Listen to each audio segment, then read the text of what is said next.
YouTube channel, Filipina and Turkish Vlog. So, for today's video is, dalawa kami ni Leila magbablog. Ayan. So, papansin talaga to kapag nag-video ako talaga. So, gusto niya talagang sasali siya sa mga videos ko. Anyways, ano bang araw ngayon? Nakalimutan ko na yung araw, pero hindi importante yung araw. Ang importante is nakapag video ulit tayo ngayon. So, mayroon tayong time para mag-video and almost 2 weeks yata wala akong vlog kasi itong bata na to nagkasakit kaya pumayat siya ng mga 1 kilo siguro na ano niya. Kasi kada pupunta kami dun sa palaruan ng mga bata dito sa may malapit sa amin. Lagi siyang nagkakasakit, guys. Kasi nga, yung place na yun, siguro kasi close kasi yung place na yun. Tapos, siguro hindi nila hina-hygiene yung palaruan na yun. So, kaya laging may sakit siya doon. Kada pupunta kami doon, lagi siyang nagkakasakit. So, ngayon, guys, is magaling na siya kasi hindi ko na siya pinatagal kasi usually kapag bago ko siya dalhin sa doktor after 3 days pa. Pero hindi ko na ginawa yung ganun kasi mas lumalala kapag inantay mo pa yung 3 days. So, ang ginawa namin is nung Sunday, dinala namin siya dun sa hospital. Dun sa hospital na yun is maganda dun kasi kahit 24 hours yung doctor dun and then kahit Sabado Linggo may naka-assign na doctor.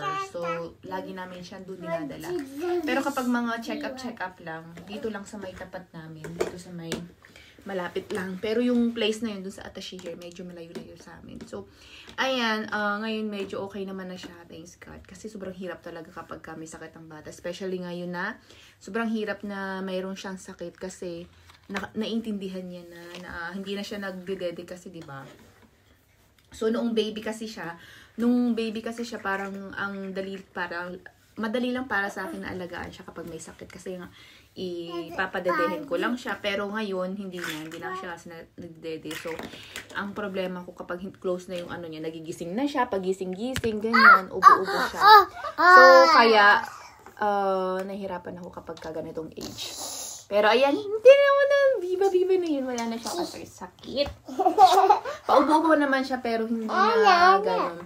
Anyways, for today's video pala is, ang isi-share ko sa inyo is about doon sa tinanong ng ating ka-sister na nasa Pilipinas. And they are getting married, I think, this year. And sabi niya is, dito siya pupunta sa Turkey. Parang, instead of sa Pilipinas siya maninirahan. So, dito sila sa Turkey maninirahan. So, tinatanong niya, ano daw ba yung adjustment na kailangan gawin niya? In my experience, guys, nung parang halos 2 years ako bago, or 2 years or more bago ako makapag-adjust ng kultura nila. And until now, actually, hindi ko pa rin talaga na-adapt yung Layla, mas sit lang, show to them, show to them your house. Hindi siya ganun madali na, hindi siya ganun kadali ni adapt yung kultura nila. Especially kung yung mama pangasawa niya, very close sila sa family nila. And lagi nilang sineselebrate every year yung kanilang Bayram Ramadan dito. So, very difficult para sa akin yun. Dahil every year, sa dami ng kamag-anak ng asawa ko is, every year kailangang present kayo doon sa, ano bang tawag doon? Sa kanilang Ramadan or Bayram nila. So, kahit ba yung Ramadan and Bayram is every 2 months? I think 2 months ang kunyari, Ramadan ngayon. And then, after 2 months, mayroon na naman silang Bayram. So, ganun guys. 2 months lang yung pagitan ng kanilang holiday na nagsasama-sama yung pamilya nila. Parang Christmas and New Year sa atin. So, parang ang nangyayari is parang reunion nila yun dito. So, dun nagsasama-sama yung family. Tapos, every every time na magbibisit ka dun or may bibisita sa inyong house is kailangan ikikis mo sila, ganun, tapos patiin mo, tapos pagsisilbihan mo, mga ganun bang mga ganap. So, tapos yung ano nila dito is parang 3 days straight pa yon. And then kailangan mabibisita nyo talaga yung mga family, ganun. Ganun ang ganap sa amin, sa probinsya ng aking mister. So, para sa akin, very difficult every year sa akin yung ganung kaganapan. Dahil ako yung tao kasi na ayaw kong makipag, yung ganyan. Ayaw ko yung, hindi ako masyadong socialize kasi, especially kung mga Turkish lang din naman yung mag-anak nila. Hindi kasi ako masyadong, attached sa mga, sa mga, kahit kanino, hindi ako masyadong ganun. Kapag na-attach ako sa'yo or kung maging close mo ako, super, dito, basta ang hirap mag-explain. Anyways, yun yung hindi ko pa rin talaga ma-adapt talaga yung every year, lagi na lang magsasama-sama. Tapos, every 2 months lang naman yung kanilang tapos another holiday na naman. Tapos, magkikita-kita na lang sila. Parang feeling ko nakakasawa. Parang ganun yung aking feeling, no?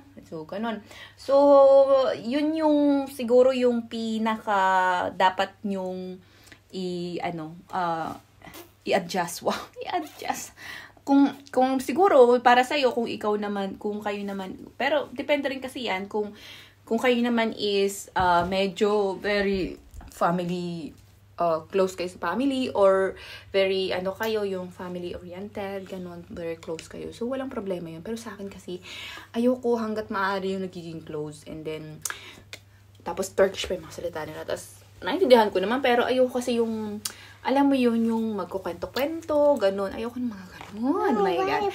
Ayun lang naman. And then, other thing is, yung, kung sa Pilipinas is, kunyari, parang masyashock ka na lang, di ba? Masyashock ka na lang. Kasi kung sa Pilipinas, yung pag may mga neighbor tayo, kakilala na natin lahat yung mga neighbor natin. Tapos, nagiging kaibigan na rin natin.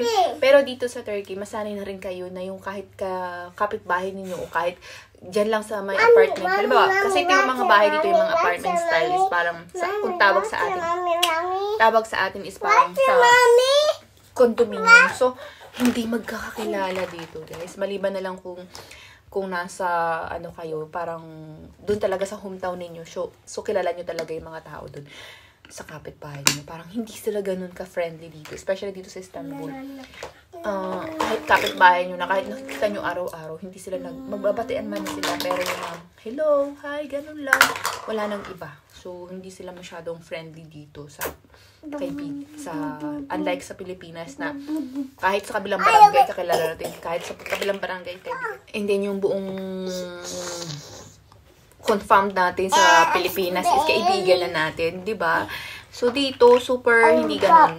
So maraming pagkakaiba, and like for example sa akin, nahirapan din ako nung nagkaroon kami ng baby. Kasi, di ba, sa Pilipinas, parang very easy lang sa atin na magkaroon tayo ng anak. Kasi, pag halimbawa may pupuntahan tayo, pwede natin iwanan sa kapitbahay natin. Tapos, bigyan lang natin sila ng pang-ulam, ganyan.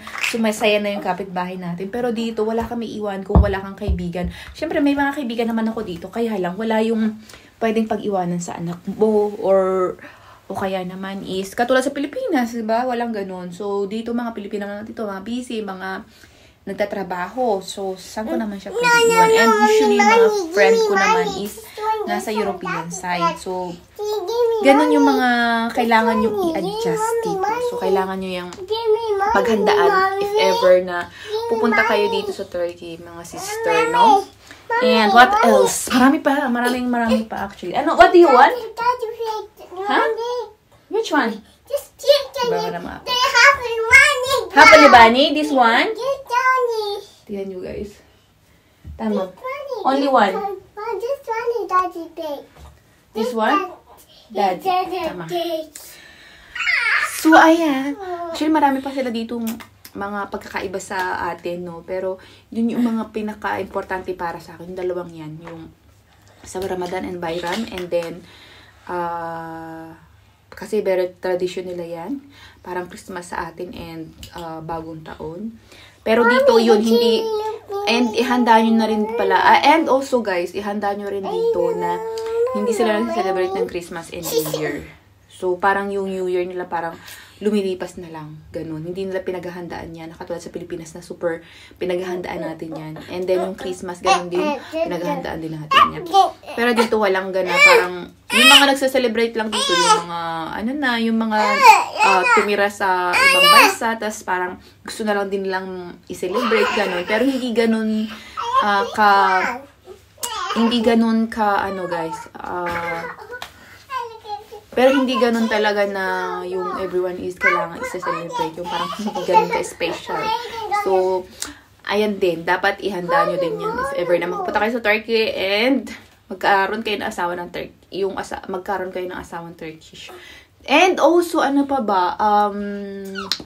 Siguro, next vlog na lang, no? Kasi masyadong mahaba tong video natin. And then, si Layla, magulo siya. So, ipapart 2 lang natin dun sa nagtanong nito. Maraming salamat sis yung nagtanong ng question nito, and I see you in my part 2 ng ating vlog.